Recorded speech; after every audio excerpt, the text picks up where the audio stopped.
Milyonaryong mini, milyonaryong mini.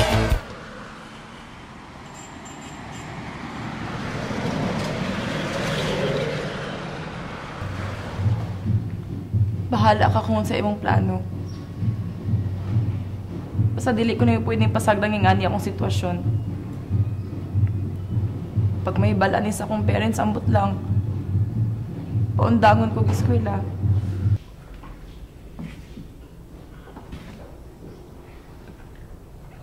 Kadali ra gud nimo ka nakadetect nga buntis ka. Bago pa ganito. Bag-o? Pag-ura ta nagkaila, pero basig nakalimtan ni mong second date to na itabo. Okay. Sabot ko. Sa amin na to ron. Sa daganan ko nimo. Di man sa ingana.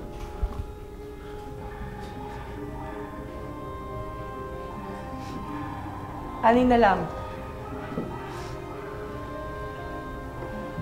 At doon na lang tika sa inyo. Istoryahan ako imong parents. Ayaw na lang siya sa. Ayaw ka sa mukha. Gusto ni mo.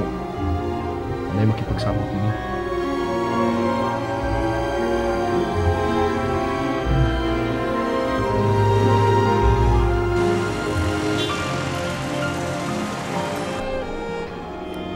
Wala ko makasabot sa mga lirik ni Kaloy kagabi eh. Mura man og ikulbaan siya. Bitaw, agri ko anak girl kay wait siya nimutang that night. Basta nalay problema si Kaloy. Basta na siya gitago nga problema, friend. Gitago?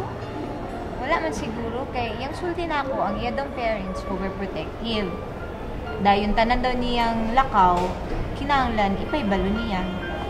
Sa kapitano kung makigpanuroy ka sa ilang balay? Di mo lang ko ingnon nga ganahan ka makaila sa iyong parents? Yun siya, wala daw sige yung parents sa ilang balay. So, kung wala permi ang iyang parents diya sa ilaha, unsa hitabo nga overprotective ang iyang parents unya? Bitaw. Wala permi sa balay. Bitaw, kung overprotective ka sa usa ka tawo, kanunay jud ka masunod-sunod niya o di ka ila-ilahon nimo ang mga tawo nga kanunay niyang kauban. Maupod, no?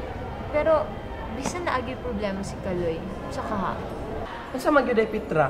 Na-inlove na jud ka ng Kaloy? Kay nakapasa man siya sa imong mga standard. May hitsura, nya kwartahan pa jud. Mao na lagi na, kita nga mga babay mag-apas og standard requirements. So, kung unsay mo abot nato, ato na lang dawaton. tayon kung ang moabot nato, buslot ang bulsa, maski pliti, dili kahatag, ay na lang, di ba? Kung love na ko sa kataw, bahalang magbaklay mi pauli. Basta siya lang akong kuyo. Sa bagay, sa imong dagway, anad man nagbaklay, ikaw na lang. Life, ikaw, friend! Hi, Lisa. Asa man yung amigo? Tuwa ni Kuyog sa iyang papa, wa mo sa klase ron kay ibisita nila ang ilang bagong balay nga gipatukod. Nya, nagunsa man daw ka dere. Di ba nagsabot man mo ni Bayberti nga sukad kahapon kita na iyab? Nayabag na ka. Nya nakalimpon na din ka sa inyong sabot. Hoy. Wala ako nisugot sa iyang plano. Nga naman. Ing ato na lang, human sa tanan, iyahan na lang kong itrash. Isa pa, kung lalaki na siya, iyahan ng atubangon ng gihimo sa kuha. Nga no, abi niya makalikay siya na ako. Ing na si Berting ha, ing na siya. Nga unyang gabi mo adto ko silang balay kay ing na ako na iyang parents nga buntis ko. Patay pagkat akong bililyaso ani. Milyonaryong mini, milyonaryong mini. Kamu jud inyo ra jud kong gibinuangan. Bakakon! Ihimo lang man to na ako kay gusto na akong pakasalan ko nimo. Pagkasalan ka na ko.